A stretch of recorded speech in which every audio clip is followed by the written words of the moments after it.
I was talking with my daughters, my middle and youngest daughter, and we were talking about the fact that, and I was explaining to them, quite frankly, that you create a path in your head of how you are going to deal with stress and challenges. You kind of create like a protocol in your head. You don't know this. You've never thought of this about this one time in your life, Echo. You've not thought about this one time in your life that you feel stress. Or it's possible that you've never thought about this before. But you have. You've created a protocol when you're in a stressful situation, when there's a challenge in front of you. You created some kind of an internal protocol that you go through to deal with that challenge or deal with that stress or deal with that issue. And the more you recognize that, the better that protocol can become.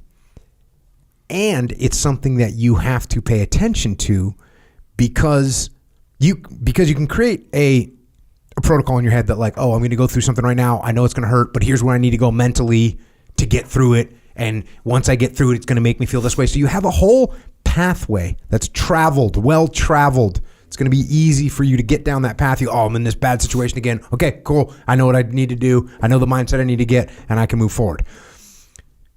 You can also develop a pathway that's bad. Like, something's going to be hard, and you immediately like go, oh, this is going to be hard. It's going to be terrible. And you start thinking about why it's so bad and thinking about what's going to happen if it goes wrong and think about how long it's going to last. And you focus on the negative, and you can develop a path like that.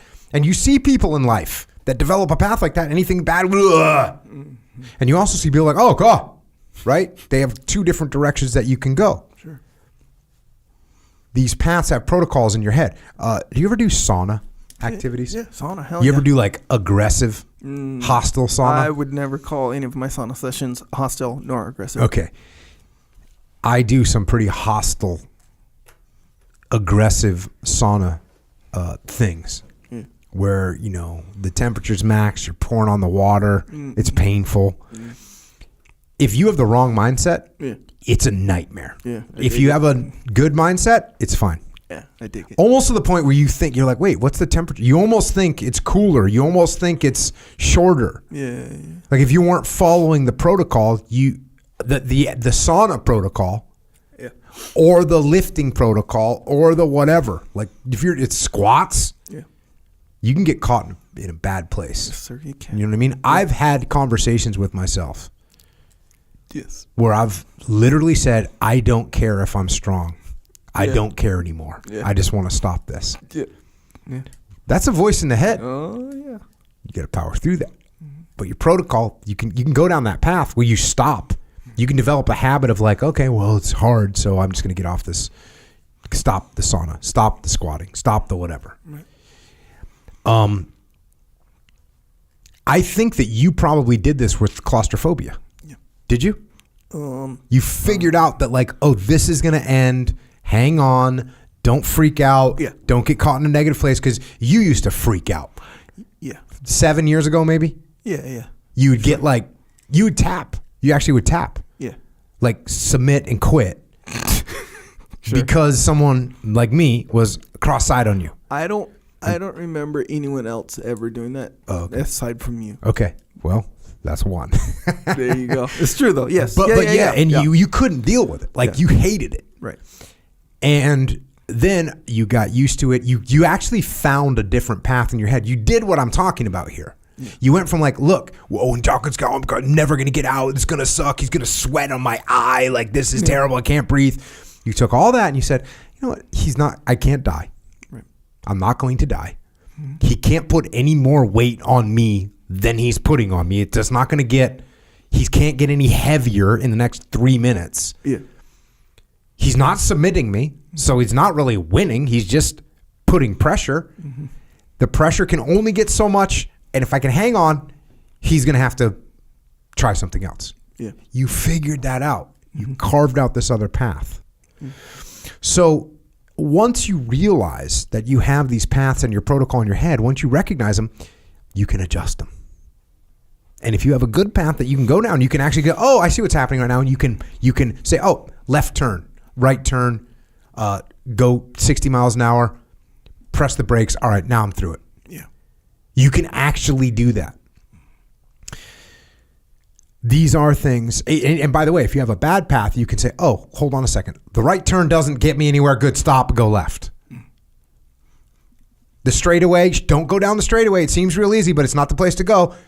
Take that left exit, get off the straightaway, take the left exit, come to a stop sign, take a right at the light. You can adjust your path so you're getting somewhere good. Some people, they have like the freeway that goes straight to hell, right? They hit challenges. Straight to hell. We don't want to do that. No. So if you recognize that, you can change it. You can inherently develop it over time. And then when the stress hits, you can get better at it, right? You can recognize that. And that's a positive thing. So you see that the stress is increasing, the emotions are increasing, the negative thoughts are running wild. You can take a step back. You can breathe. You can think through the worst case scenarios. You can make adjustments. You can pre-plan these things. You can think through them. What is the protocol going to be in a challenging situation? You can figure out a protocol for yourself. And then you can resort to the protocol. You can resort to the protocol. It's like shooting. When you have a jam on your weapon, you don't think about it. You just resort to the protocol. That's what you do. And then once you've figured out what your protocol is going to be, put it to some kind of test. And there's a lot of good ways to test it. Jiu-jitsu, by the way, is a good way to test stressful situations. Hard exercise, competition, trying things that are new. Some people, whatever you're afraid of speaking, go speak. So you have a lot of control over your reactions to things. Probably a lot more control than you think you have over reactions to things. And if you recognize that, you can take even more control over it. You can implement some positive protocols, train around those protocols, and you can become a better human being. So what these paths of protocols that you kind of formulate in your head, you're talking like subconsciously, most like automatic. Of course, you develop like habits. Yeah. Like just habitual ways of dealing. Yeah. And what you can tell is like with a kid that whatever they experienced when they were young and the way they handled it was to start crying or curl up in a ball or lose their temper or they develop. And guess what? When they lost their temper, their mom backed off and they kind of got what they wanted. It right? worked in one way or another. It worked in one way or the other. Yeah. It stopped the stressful situation. Yeah. Maybe it was because they quit, right? Yeah. Maybe it's because they quit and they just don't have to deal with it anymore. You're correct. Yeah. So these things get developed. We learn we learn a methodology to deal with stress. I feel very lucky because I feel like when I was a kid, I just, whatever stress I came across, I figured out a way kind of through it. Yeah. And then I didn't think about this. I didn't think about this until 3 days ago. Like going through SEAL training, why do people quit? It's because their protocol is like, oh, this is going to suck. I don't know how long it's going to last. I don't want to do this anymore. And they quit. For me, I was like, oh, this is going to end someday. Like whatever, I want to do this. So let's go. I can't even tell you what my protocol was, but my protocol was something along the lines of, I don't care, bring it. Yeah, that makes sense to me. Yeah. Well, so you're different, and this is so beneficial in this way where you've always come off like this to me. I don't know, I can't read your mind, but this is what it seems like, that you're kind of almost like, that's part of your sense of pride. Like the more stress you can just put on yourself to endure, it's almost like you it's like a sense of like value almost, kind of like the more extreme something is on yourself, the more you're kind of like happy with it, kind of a thing. I will say this, and this is a be careful what you wish for. Yeah.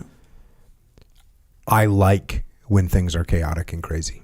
Yeah. And I'm not talking about self-induced. I'm talking about like when there's mayhem, I kind of like it. Yeah, and that you've always seemed like that in this way where, and not in a psychopathic way, nothing like this, but like, you know how that's like the thing. I don't want to be like, oh, like I want to jump into the fire because I want, it's that's not what I'm talking about. Yeah, it's not masochistic. Exactly. It just seems like you're always into, and you, by your own admission, like into hardcore, like, like you're hardcore, me like hardcore, like that's pretty extreme. That's extreme. And it's like you embrace that part of things, like as like an internal interest almost, so you kind of bring it on yourself, and it's kind of like part of it.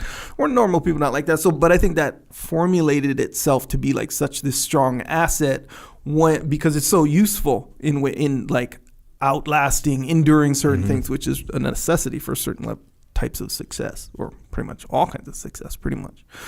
But a normal person, I would say, in one way or another, it feels like this is kind of the formula in your head, where stress comes and you recognize stress as being a bad thing, and then you just start reaching for the relief, like reaching for the relief of that stress. Like, you think of a little kid where, I don't know, the kid gets in trouble or gets embarrassed or whatever, and his protocol, we'll say, is to run in the closet and lock the door, or something like that, right?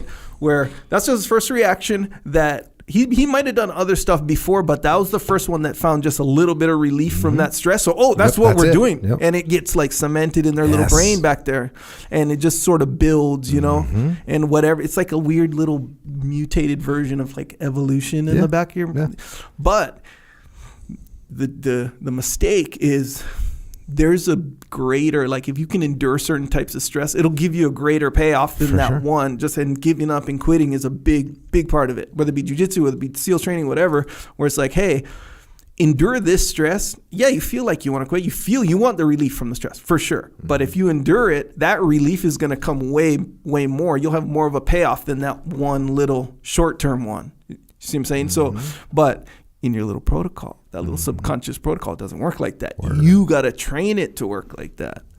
And I thought that it was clear as day when you're describing my little claustrophobia thing, which is exactly what happened, by the way. Where that's what was going through my, like, I'm thinking to myself, why the freaking, like, first off, other people don't have this problem like this that I can see. I'm sure they do. And by the way, Jocko hasn't killed anyone by being cross-eyed. Yeah. No one's died. Yeah. So why am I letting myself believe that I'm going to die? Because really, that's kind of the feeling of claustrophobia. Like, you'll never. The thing is, bro, I'm not stuck here. It's complete. Why do I feel like this? So you just like how you mapped out right there, you logically go through it. Like, what do I think? Like, Jocko's not going to smash my ribs right now and injure me. I'm not going to die. It's jiu-jitsu. It's like you walk through it consciously. And then over time, you slowly start to train yourself out of that weird pattern, into the new pattern. That's good. There you go. I'm going to do it. Something for everyone to learn. Yes, sir. You have patterns developed. You have habits.